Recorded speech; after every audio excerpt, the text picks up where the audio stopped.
अब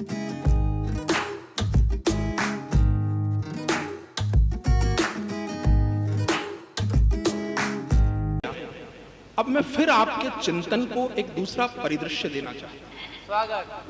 कल इस कवि सम्मेलन की बात हो तो यह ना कहा जाए कि एक कवि आया था जो पाकिस्तान में गालियां देकर कुछ रुपए लेकर चला गया।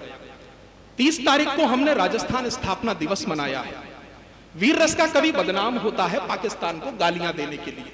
मैं नहीं चाहता कि मेरे बच्चों की पढ़ाई में, मेरे बच्चों के अन्न में वो पैसा लगे जो मैं पाकिस्तान को गालियां देकर लेकर के जाता हूं। बिल्कुल नहीं चाहता। इसीलिए मैं इस संक्रमण काल पर 30 तारीख को राजस्थान दिवस हमने मनाया, 6 तारीख को हम हिंदू नववर्ष मनाने वाले हैं। इन दोनों के संगम स्थल पर हिंदुआ सूर्य महाराणा प्रताप की एक कविता आपके बीच रखकर जाना चाहता हूं। एक बार अगर आपका मन हो, महाराणा प्रताप जो कि शौर्य है, हमारे देश का, हमारे राजस्थान का गौरव है, एक कविता आपके बीच रखकर जाना चाहता हूं। एक बार तालियों से मेरा मन बना दीजिए और एक विशुद्ध कविता मैं अब पढ़ूंगा। निवेदन करता हूं, यहां पर कई युवा शक्ति यहां विराजमान है जिन्होंने काफी तैयारियां की हैं। आरपीएससी में कई प्रश्न पूछे जाते हैं। आपकी चिंतन शक्ति को फिर से स्पर्श करना चाहता हूं। आप में छुपे हुए उस देशभक्त को स्पर्श करना चाहता हूं जिसे थोड़ी देर पहले आपने जगाया है। आपको 16वीं शताब्दी के उस कठिन दौर में लिए चलता हूं। 16वीं शताब्दी के उस कठिन दौर में लिए चलता हूं जब अकबर की साम्राज्यवाद विस्तार की नीति ने राजस्थान के दरवाजे पर दस्तक दी। लेकिन मेवाड़ का शिशोदिया राजवंश अकबर के मार्ग में चट्टान की भांति खड़ा हो गया। अकबर जानता था कि जब तक मेवाड़ को नहीं जीत लेता है पूरे राजस्थान पर आधिपत्य स्थापित नहीं कर सकता। तब अकबर ने राजपूतों की आपसी फूट का फायदा उठाया और राजपूतों के विरुद्ध राजपूतों की एक बड़ी सेना तैयार की। अकबर की इस कुटिल नीति का वर्णन अल बदायूनी ने उसके ग्रंथ तारीख बदायूनी में लिखा हुआ है। वहीं से ये कविता जन्म लेती है। निवेदन करता हूं कि राजपूत को राजपूत से मुगलों ने लड़वाया था। मंच भी ध्यान दें कि राजपूत को राजपूत से मुगलों ने लड़वाया था। फूट डालकर राज करो इस नीति को अपनाया था। जितने भी राजे रजवाड़े भोगी और विलासी थे, जितने भी राजे रजवाड़े भोगी और विलासी थे, वे सब भीरू मुगलों के अभिनंदन के अभिलाषी थे। और कुछ रजवाड़ों की पगड़ी पर फैली काली स्याही थी। माफ कीजिएगा, राजपूताना इतिहास के काले पृष्ठ की 2 काली पंक्तियां निवेदित करता हूं कि राजपूत को राजपूत से मुगलों ने लड़वाया था। फूट डालकर राज करो इस नीति को अपनाया था। जितने भी राजे रजवाड़े भोगी और विलासी थे वे सब भीरू मुगलों के अभिनंदन के अभिलाषी थे। कुछ रजवाड़ों की पगड़ी पर फैली काली स्याही थी। अरे कुछ रजवाड़ों की पगड़ी पर फैली काली स्याही थी जिनने मुगल शासकों के संग अपनी बेटी ब्याही थी। वाह वाह वाह। जिनने मुगल शासकों के संग अपनी बेटी ब्याही थी। राजस्थानी माटी पर जब स्वाभिमान का क्षरण हुआ, राजस्थानी माटी पर जब स्वाभिमान का क्षरण हुआ, ऐसे भीषण कालखंड में राणा का अवतरण हुआ। उसकी रग रग में बप्पा रावल का शोणित बहता था। स्वाभिमान से समझौता जो एक घड़ी ना सहता था। सूर्यवंश का सूर्य उसे मेवाड़ी जंजन कहता था। मातृभूमि रक्षा हित जो मरने को तत्पर रहता था। अपनी पगड़ी का सौदा जो अकबर से ना कर पाया। स्वाभिमान रक्षा हित जिसने शीश कटाना सिखलाया। अपने तन को शौर्य पराक्रम की मूर्त में ढाला था। अपने तन को शौर्य पराक्रम की मूर्त में ढाला था और जयवंता की कोख को उसने धन्य धन्य जयवंता की कोख को उसने धन्य धन्य कर डाला था। उसकी शौर्य कथाएं सुनकर अकबर भी घबराया था। कूटनीतिवश उसे निमंत्रण बार बार भिजवाया था, पर महाराणा की दूरदृष्टि और संबल बड़ा निराला था जिसके बल पर महायुद्ध को कई दिनों तक टाला था। तभी एक जयचंद मान सिंह सेना का अध्यक्ष बना जो कुंठा से वशीभूत हो महाराणा से रहा तना और राणा के प्रतिकार में उसका अहंकार यूं उकसाया। एक बड़ी सेना लेकर के वो हल्दी घाटी आया। हल्दी घाटी की प्राकृतिक परिस्थितियों और युद्ध के दृश्यों को रोमांच भरकर आपके बीच रखना चाहता हूं कि वर्ग मील 6400 में वो फैली हल्दी घाटी थी। गर्म भुरभुरी हल्दी जैसी रक्त पिपासु माटी थी। आषाढ़ी की दोपहरी सूरज से आग बरसती थी। तोपों बंदूकों की चीखें सन्नाटे को डसती थी। दोनों ही सेनाओं में रजपूती सैनिक ज्यादा थे। सभी मारने मरने कटने मिटने को आमादा थे और निजी स्वार्थ से वशीभूत हो अपनों को बटते देखा और हल्दी घाटी ने भाई से भाई को कटते देखा। महाराणा की सेना में महाराणा की सेना में कुछ पैदल घोड़े हाथी थे, तीरंदाज भील सैनिक थे जो राणा के साथी थे। और यद्यपि राणा का सैनिक दल संख्या में कुछ कमतर था, लेकिन जोश सैनिकों में अकबर सेना से बढ़कर था। और जिस पठान का भी प्रताप से रण के बीच पड़ा पाला, महाराणा प्रताप की भुजाओं की ताकत दिखाना चाहता हूं और चंबल के पानी की तालियों की ताकत देखना चाहता हूं। अगली पंक्ति पर कि जिस पठान का भी प्रताप से रण के बीच पड़ा पाला, राणा की तलवार ने उसको घोड़े सहित काट डाला।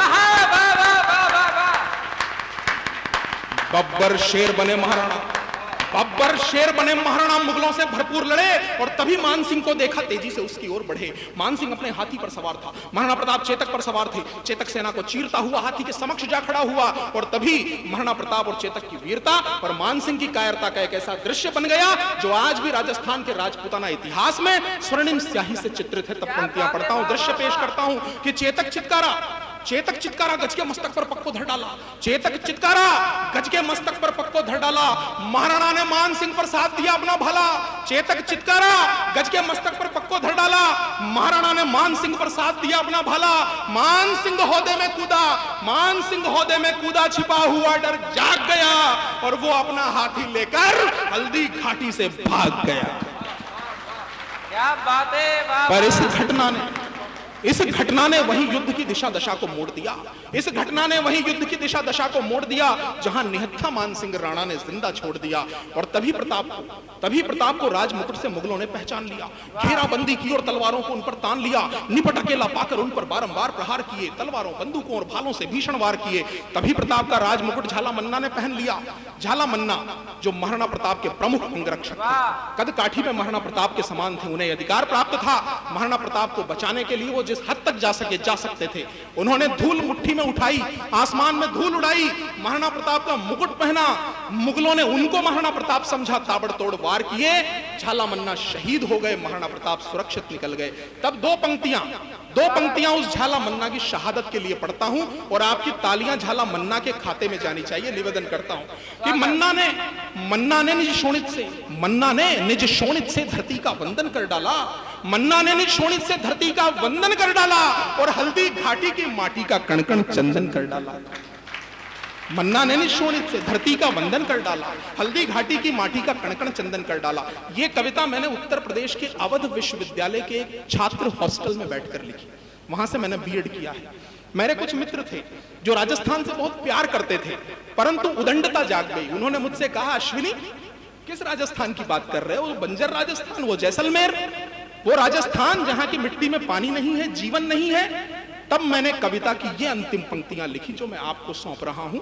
उनकी उदंडता के लिए मैंने राजस्थान की वीरांगनाओं के, केवल राजस्थान की स्त्रियों के उदाहरण इसमें लिए हैं। तब निवेदन करता हूं कि इसी भूमि पर क्या है राजस्थान की मिट्टी, इसी भूमि पर मीरा ने हंसते हंसते विषपान किया, इसी भूमि पर मीरा ने हंसते हंसते विषपान किया, इसी धरा पर पन्ना ने भी चंदन का बलिदान किया। यही वृक्ष से लिपट अमृता देवी ने कुर्बानी दी, यही वृक्ष से लिपट अमृता देवी ने कुर्बानी दी। शीश काट हाड़ी रानी ने भी अनमोल निशानी दी। और महारानी पद्मिनी भी यारो इसी धरा की नारी थी। और अब्राहम लिंकन की मां को भी ये माटी प्यारी थी। अमेरिका के राष्ट्रपति, निवेदन करना चाहता हूं, अमेरिका के राष्ट्रपति अब्राहम लिंकन का एक बार भारत दौरा प्रस्तावित हुआ। यद्यपि वे आ नहीं सके, उन्होंने अपनी मां से पूछा कि मां, मैं हिंदुस्तान जा रहा हूं, तुम्हारे लिए क्या लेकर आऊं?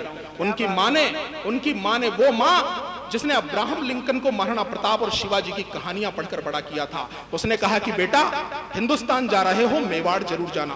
वहां से हल्दी घाटी की वो चुटकी भर मिट्टी लेते आना जिसे महाराणा प्रताप के पैरों ने छुआ है, और जब मैं मरने लगूं, मुझे ताबूत में रखा जाए, मेरे ललाट पे रख देना। मैं उस मिट्टी को स्पर्श करके मरना चाहता हूं। उस राजस्थान की मिट्टी की अंतिम 4 पंक्तियां पढ़ता हूं कि इसी भूमि पर मीरा ने हंसते हंसते विषपान किया, इसी धरा पर पन्ना ने भी चंदन का बलिदान किया, यही वृक्ष से लिपट अमृता देवी ने कुर्बानी दी, शीश काट हाड़ी रानी ने भी अनमोल निशानी दी, महारानी पद्मिनी भी यारो इसी धरा की नारी थी, अब्राहम लिंकन की मां को भी यह माटी प्यारी थी। और माना कि माना कि राजस्थानी माटी में पानी किंचित है, स्वीकार करता वाह, हूं, वाह। स्वीकार करता हूं जलस्तर कम है, किसी किसी स्थान पर 1000 फीट पर भी पानी नहीं निकलता, परंतु मेरा तर्क देखिएगा और 2 पंक्तियां पढ़ता हूं, मुझे विदा कीजिएगा।